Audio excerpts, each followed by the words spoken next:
Chapter 7. Buyer Beware. Twilight, when was the last time you got any sleep? I'm telling you, Applejack, I'm not going crazy. I know what I saw. I'm not saying you are, Sugar Cube. I'm just saying that perhaps that you didn't see what you thought you saw. This is better than daytime television. I'm telling you, Applejack, he did it right in front of me. Right in front of me. It was as plain as day. And I'm telling you, that's impossible. There's no way in TARDIS you saw that. And I'm telling you for the last time, I know what I saw. I wouldn't be here otherwise. Where's a tub of over-buttered, overcooked, overpriced popcorn when you need it? I shifted my weight from one foot to the other, feeling the coarse hay underneath scratching at the soles of my feet. My owner and I were currently standing inside of a large barn, which was owned by one of her friends, an orange pony named Applejack. The two mares were having a heated debate at the moment, much to my enjoyment, especially because it was something I had originally caused. Did you know that Twilight reads out loud to herself? I learned that little fact quickly when she sat down to read Your Human and You. She mutters under her breath, but when there are no other sounds, it's actually quite loud. At first I thought it was extremely annoying. That was until she reached a chapter titled Better Understanding Your Human. Did you know that humans from this world apparently can't smile? No? I didn't know that either. Needless to say, I put this newfound knowledge to good use the next day, and now there we were, asking Applejack for help and advice. I'm telling you, Applejack, I was just walking by him and he smiled at me, just like a pony. Twilight snorted, stomping her hoof on the ground and sending dust flying into the air. Twilight, you know as well as I that humans can't smile. And to make matters worse, she continued with a frustrated growl, Mare continuing to ignore her friend.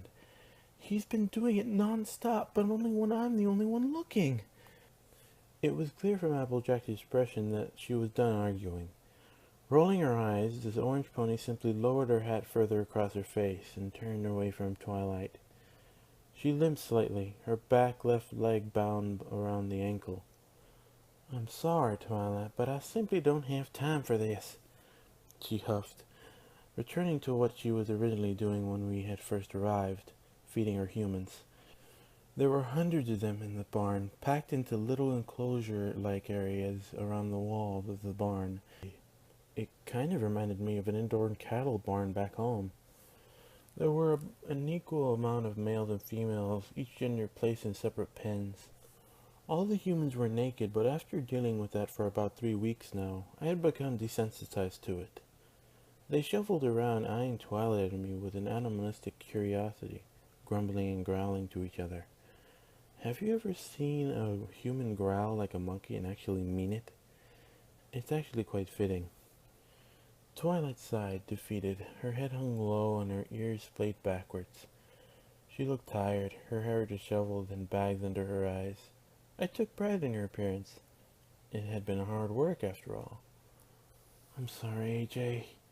I'm just getting really stressed over this whole owning a human thing. I didn't realize it would be so much work. I don't know how you manage it, she said, looking around at all the humans housed in the barn. Applejack chuckled, glancing over her shoulder at Twilight. It ain't all that hard, Sugar Cube. I barely have to deal with these humans, she said, waving a hoof around. They're meant for breeding, so all I have to do is keep them fed and watered. Twilight's eyes widened at this. You breed humans? She asked, looking at Applejack in awe. I thought you just used them as help around the farm. Applejack nodded, tossing a couple more apples into a nearby pen. The humans inside descended upon the fruit like a swarm. The apples were gone in under 30 seconds, core and all. As they fed, I got a closer look at them. Leaning in slightly, I saw that each human had an apple printed on each side of their hips, and the letters SAA filling the core of the apple. Seeing as this place was called Sweet Apple Acres, I assumed that the brand indicated that the humans belonged to Applejack, or at least to her family. I leaned back and scratched at my shirt Rarity made, although calling it a shirt was being too generous. It was an old potato sack with holes cut into it, and boy did it itch. My pants weren't any better, looking like she had simply combined parts of a couple sacks into something that roughly resembled a pair of pants. They weren't the most comfortable things I had ever worn, but at least they protected me from the sun's rays, right?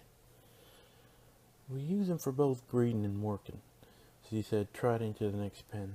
We just keep the working ones in a separate barn so that they don't get mixed up. So you breed humans so they can work on your farm? Twilight asked, following close behind Applejack. I was pulled along with them, my leash still in Twilight's magic. As I walked along, I eyed the cow mare. She breeds humans as well as uses them for manual labor. I'm not sure how I feel about that. Glancing at the humans around me, I noticed that a lot of them looked to be well fed. At least she was taking care of them. Not really. Most humans we breed tend to go off to an outside contributor. They pay for the humans. We breed them. Applejack replied, flinging more food into a nearby pen. And as for working on the farm, we just mainly use them for the heavy lifting. We still collect our apples with good old-fashioned pony power. So, any advice you can give me about handling a human? Twilight asked, her eyes lighting up with hope. In my experience, just keep him well fed and comfortable and you can't go wrong, Applejack said, turning towards her friend, wincing slightly as she put weight on her injured hoof. If he's happy, then y'all be happy too. I like this mare already. She's all right in my book. Twilight frowned slightly, clearly not happy with the answer given. And if he continues to give you trouble after that? She asked, cocking her head to the side. Well, Twilight, the best way to make sure he ain't causing trouble is to get him neutered. I hate this mare. He needs to go die in a hole. Twilight blanched visibly. Neutered? Is that the only way? She looked back at me with, was that pity? Sorrow? I could tell, but I didn't really care right then. I was waiting for an answer. I needed to know if I had to fear for my man parts. Please let me keep my balls. Please let me keep my balls. Please let me keep my balls. When any of these males get too worked up, we simply snip them and send them over to help with the labor. Quick, clean, and they tend to calm down fairly quick. Twilight glanced back at me one last time before shaking her head. No, I couldn't do that to him. I relaxed and breathed a sigh of relief. Applejack simply shrugged, returning to her work.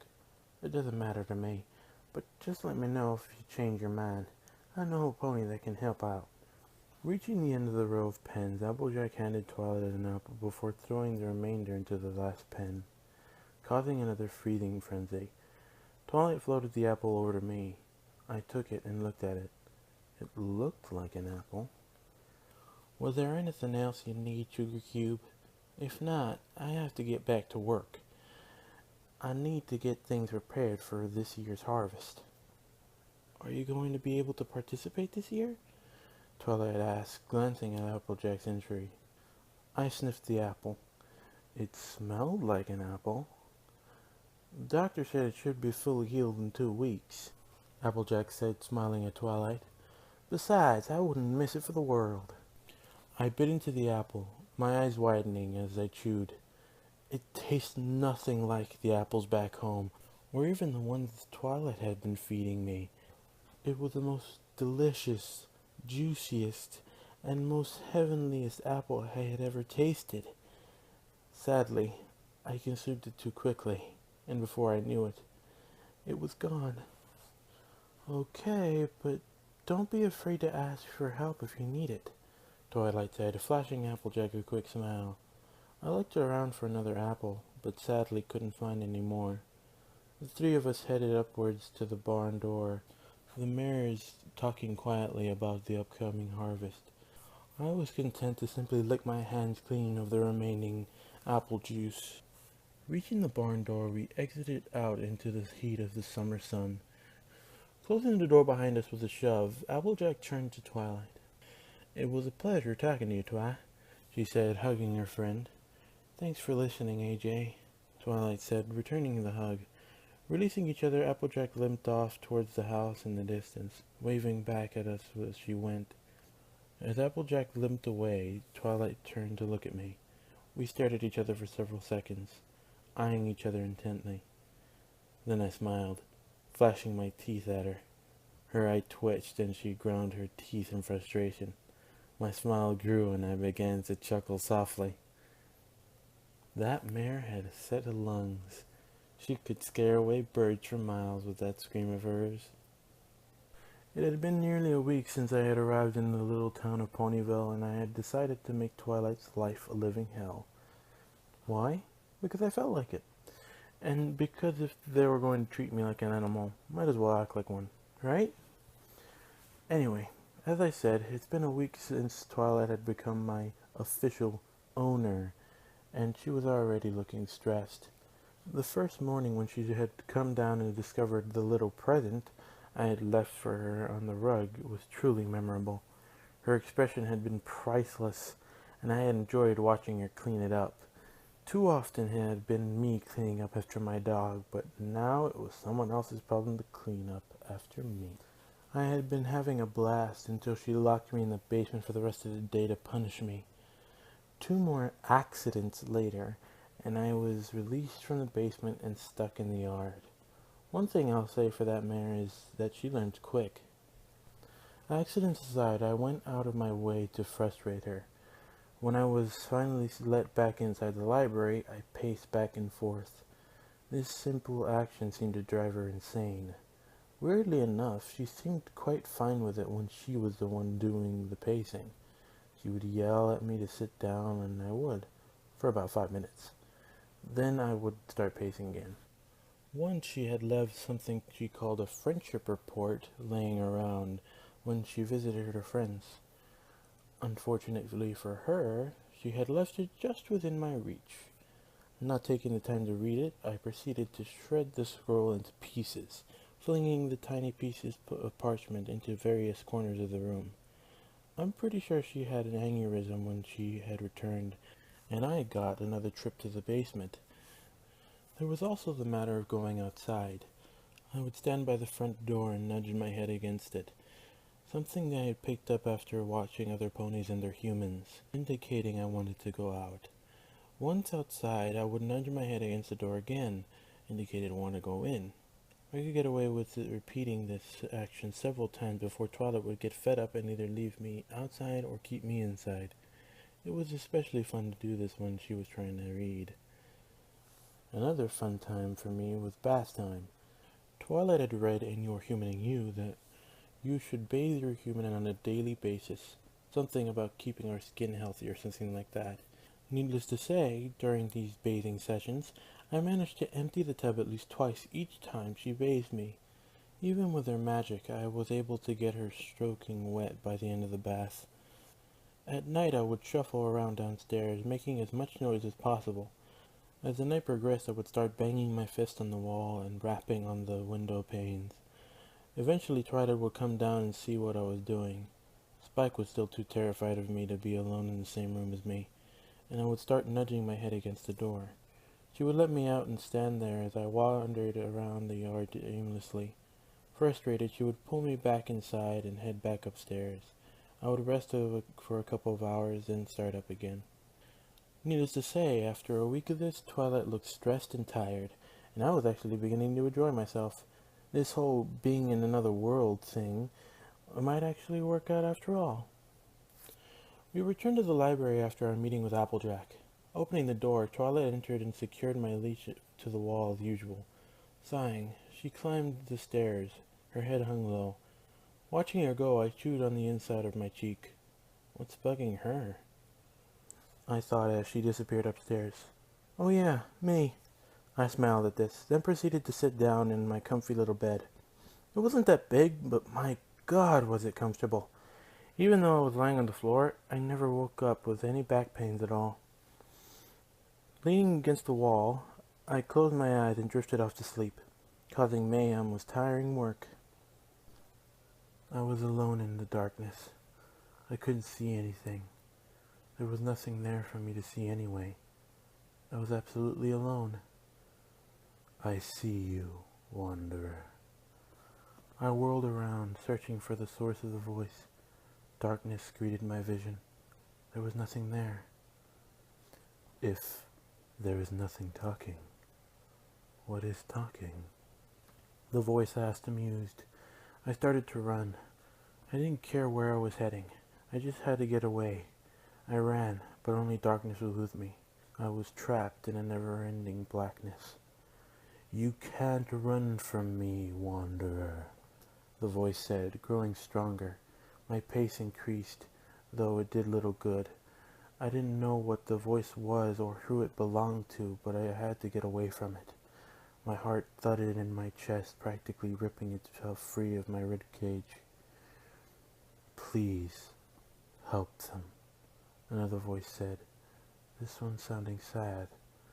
What the fuck is going on? I continued running until I couldn't take another step. Crouched over with my hands on my knees, I gasped for air. The hair on the back of my neck stood up. Something was near me. Something was watching. Standing up, I slowly turned myself around, and what I saw made my heart stop. A pair of giant red eyes stared down at me, surrounded by a yellowish glow.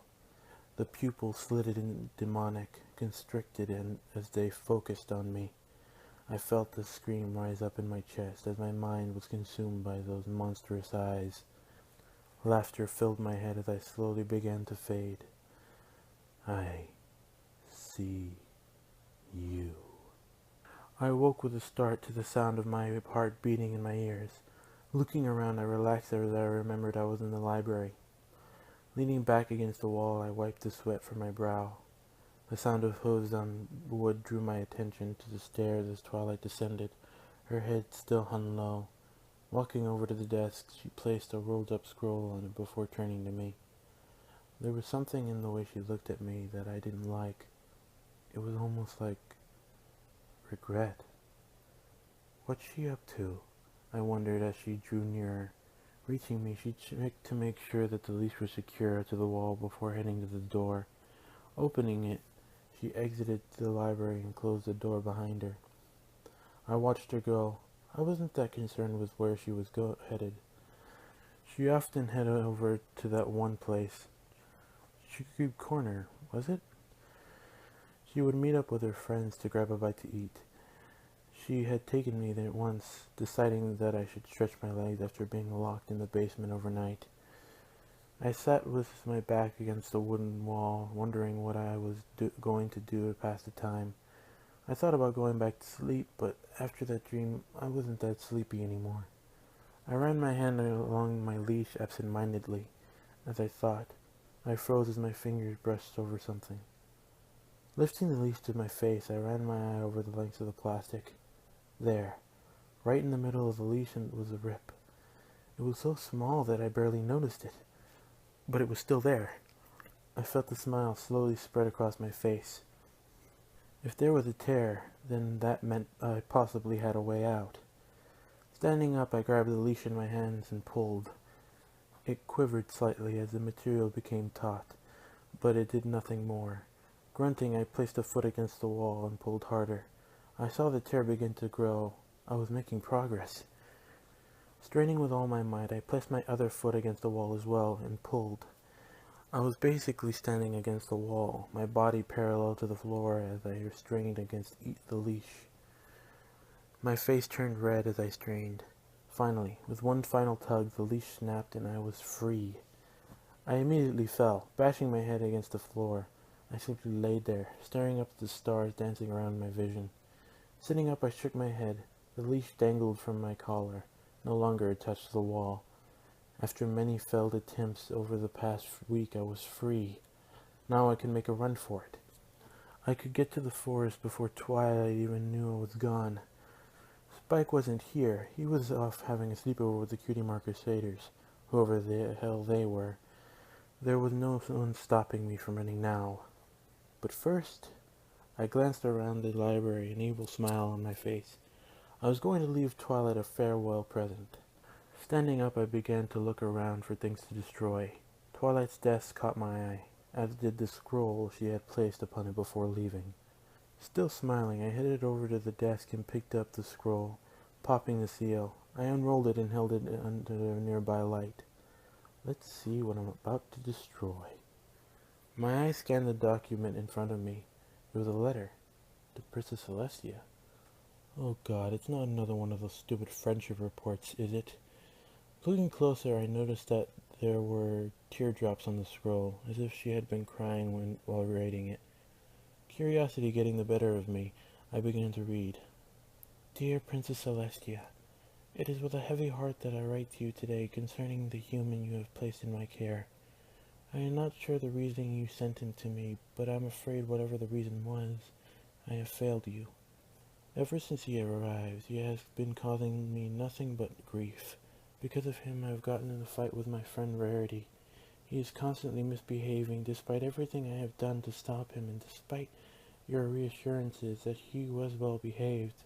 He is causing havoc in the library, and Spike is terrified of him, for reasons I don't know. He is keeping me up at night and preventing me from getting work done during the day. I have tried to approach this with a patient and intelligent mind, but I cannot take it anymore. I have tried to treat him with the best care a pony can treat a human with, but he seems to fight me at every turn. I fear that, in the end, he may just be too wild to live peacefully around ponies. Thus, once Spike returns from his sleepover, I shall be returning him to you to do with what you will. I am sorry to have let you down, but I was not prepared for this. Your faithful student, Twilight Sparkle. I read over the letter several times before lowering it, my smile no longer present on my face. I should be glad, shouldn't I? After all, that was my plan, wasn't it? To make Twilight so stressed she couldn't stand it anymore? I should be happy, right? So why wasn't I? Because this isn't me, I realized. Glancing over the letter again, I reread several key sentences. I have tried to treat him with the best care a pony can treat a human with. I chewed on my lip, rereading that sentence again and again. To a pony, I was a human. To a pony, a human was nothing more than a mindless animal. Twilight wasn't trying to treat me horrible because I was a human. She was treating me like she was taught to treat a human. It was no different than how we treat cows, horses, and other such animals back home. I fear that in the end he may just be too wild to live peacefully around ponies. This statement made me wince slightly. She had called me wild. I had just been acting like a human, and she had called me wild. No, I thought, my eyes widening. That was just it though, wasn't it? I had been acting like a human. I was behaving like the humans that lived here, not like the human I was. I had been acting like a wild human of this world instead of the intelligent humans of Earth. This isn't who I am. Raising my hand to rub my neck, my fingers brushed against the collar, grasping the cold plastic in my hand. I held on to it as I slowly surveyed the room, my toys littering the room, the bed I slept in, the blankets bunched in a corner. All of it reminded me of my dog back home. None of it said intelligence. Instead, it clearly said pet. A mirror hanging on the wall near the door caught my attention. I walked slowly over to it, dreading what I'd see. Reaching it, I gazed at my reflection. The face that stared back at me was that of a stranger. When I had first arrived in this world, my appearance had been respectable. My hair neatly taken care of, my face clean shaven, except for the mustache that McDonald's had allowed me to keep. I was clean, I was respectable, I was a human. But the thing staring back at me from deep within the mirror was completely alien to me. My brown hair was now shaggy and a complete mess. Weeks without shaving had turned my clean-shaven face into a disaster. A scraggly beard covered most of my face, unkempt and untrimmed. Patches of dirt and grime covered my skin that I could see. I was horrid. I was disgusting. I was an animal. I gazed into my own brown eyes. What gazed back at me was not something I recognized. They used to be filled with life, with happiness, and hope. Hope for the life I had before, after I went to college and earned a degree, after I landed my dream job, after I had grown up. Now all that gazed back at me was emptiness and anger. No life was in my eyes anymore, just instinct. I had gone from the human I used to be to a human this world knew so well. This isn't me. Tears slowly began to fall down my cheeks as I continued to gaze at my reflection. When did this all go so wrong? Turning my gaze away from the accursed mirror, I ran my fingers through my unkempt hair, eyes darting around the room. I tried to find something, anything that would help me calm down. My eyes once again landed on Twilight's desk, and a stack of papers on it.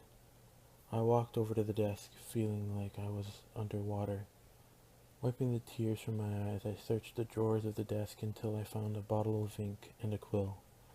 Unscrewing the cap, I dipped the quill into the ink. Grabbing a piece of paper, I placed the tip of the quill against the parchment. I hesitated for a second, before finally beginning to write. The sun had long since set by the time Twilight had returned home.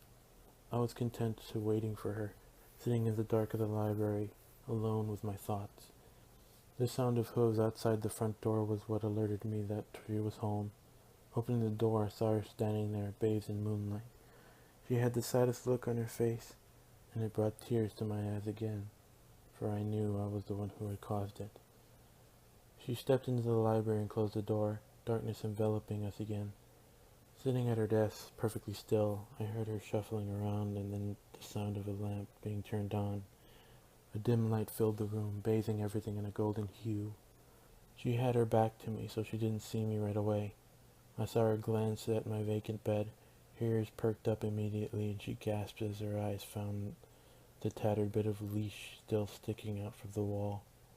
She whirled around, wings flared as she scanned the room for me.